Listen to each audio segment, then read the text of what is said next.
Europe 1 est une station d'opinion pour Nicolas Canteloup. Et oui, le débat des chaînes et radios Bolloré, qui seraient des médias d'opinion, n'est pas prêt de se terminer. Dans les colonnes de la Tribune dimanche, l'ancien imitateur vedette d'Europe 1 revient sur son départ de la station bleue après 15 ans de bons et loyaux services. Pour Nicolas Canteloup, c'était très subi et frustrant car en 2021, il y a la présidentielle qui se profilait, il avait mis le treillis et était en mode combat.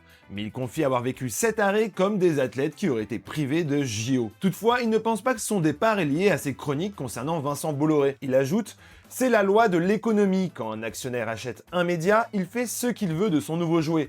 Europe 1 a changé de ligne éditoriale en passant d'un modèle de station généraliste à une radio d'opinion.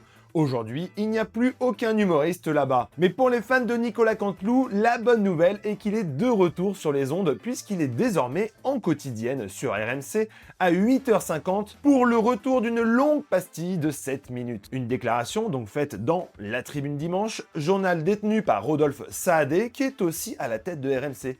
Et à la question de savoir s'il pourra blaguer sur son patron, il répond « S'il venait à être dans l'actu, bien sûr qu'on pourrait en faire. Ce qui nous guide avant tout, c'est de trouver des références qui parlent au très grand public. »